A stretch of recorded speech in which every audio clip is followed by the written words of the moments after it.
Home foreclosures are on the rise. What does this mean for you as a wholesaler, and how can you use this information in your real estate wholesale business? What's up, YouTube? It's Matthew here. Welcome back to my channel. In today's video, I'm going to go over some recent information showing a spike in home foreclosures. So obviously, as wholesalers, we try to find the best deals. We try to find properties that are in distress or are in distress situations, right? Where you can come in and help someone and with their issue, with their problem. If someone is going through pre-foreclosure, then that's when you can come in, buy their house and sell it to an investor or keep it yourself for a rental or for a flip. So in today's video, I'm going to show you all some articles just showing you all the stats around this foreclosure spike and what does this mean for us as wholesalers.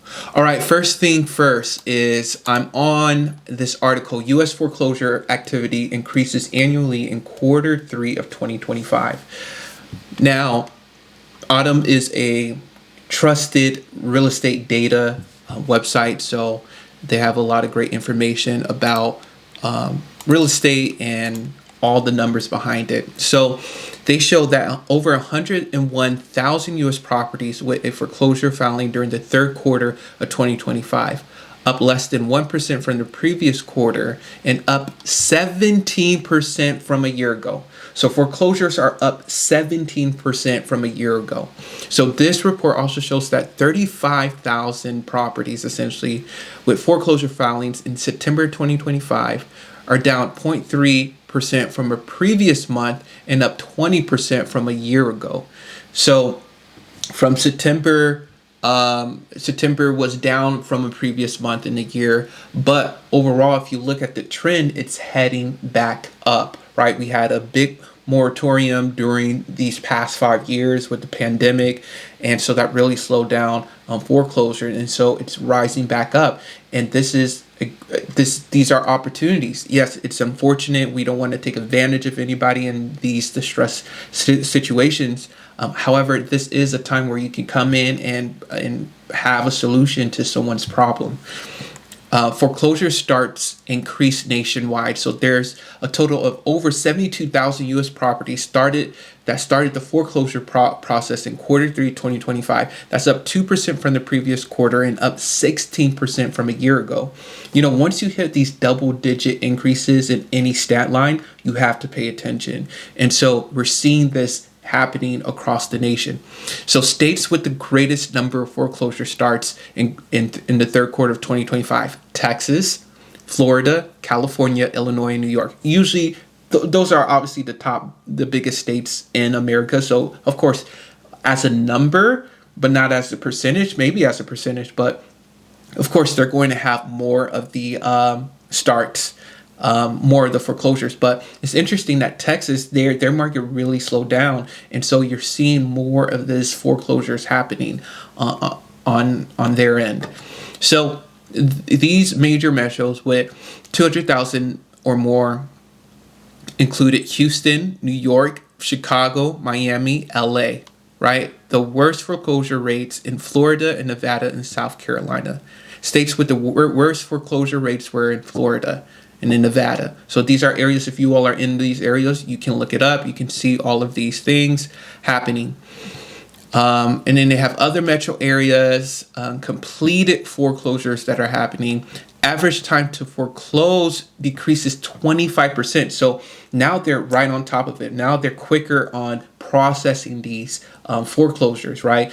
Maybe during the pandemic, they were taking their time, giving people more grace. Now they're cutting it short. Now there's essentially going to pre-pandemic level. I still don't see where it's way more than it was, before the pandemic. So average days to complete foreclosures, right? The longest were in Louisiana. Wow. Over 3,600 days. That's a lot. Wow. Okay. States with the shortest, West Virginia, Texas, all southern states.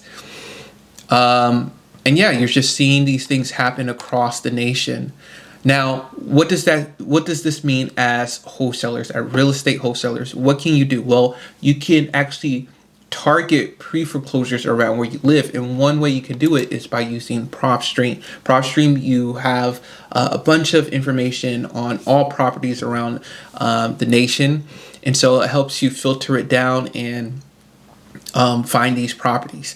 Now, if you all are interested in PropStream, I'll put a link down below in the description, and you can use my link and get 7 free days. So be sure to check out PropStream down below. So I'm in Atlanta, Georgia, and you just go here to filters, right? And then from filters, you can just click on pre-foreclosure right here to get a list of pre-foreclosures. So if I click here, boom, you have a list of pre-foreclosures on your right-hand side.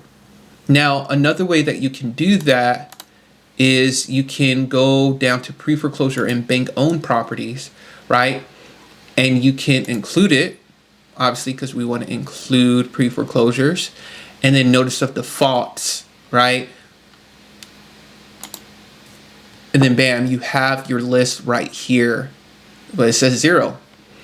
I'm not sure why it says 0, but if you select all default releases is probably it a lot of times. And you could just target all of this list. Now, some of these are bank owned or auction. If you're not interested in that, don't even bother with them.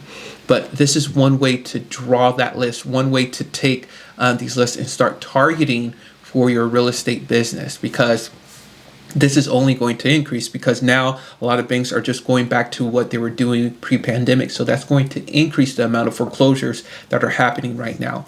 Now, another way to look for pre-foreclosures is on Zillow, right? So I'm in Atlanta, Georgia. Let me just reset all filters right here. And then you can go down and you can look up pre-foreclosures. You can include pre-foreclosures right here. And let's see if any shows up if I exit out all of these. So you have 127 in foreclosure, essentially, and 30 in pre-foreclosure. So all of these are coming soon. I notice the pre-foreclosures, but you can also target the foreclosures and reach out to whoever's in charge and see what's happening. And so that's one way to do it. And you want to look for properties that are possibly a little bit distressed, right? So for example, this property right here, this looks like, I don't know why it says foreclosure here. Maybe this is a mistake, or maybe it is foreclosed because they bought it all the way back in 2021 and they listed it for sale in 2023 and it still hasn't sold. And so to me, this seems like a property that maybe a flipper took on and couldn't sell it, and so now it's being foreclosed, right? So you can see some of those properties around here. This is a good one that possibly needs some updates that you can target and things of that nature. So that's essentially what I would do. All right, you all, let me know your thoughts on the foreclosure activity that is happening here in the US. There's a lot of uncertainty. The real estate market is softening and it is slowing down. I even see it in my own market. And so let me know what are different ways that you are navigating this uncertainty. Please be sure to like this video, subscribe, and comment down below if you have any questions.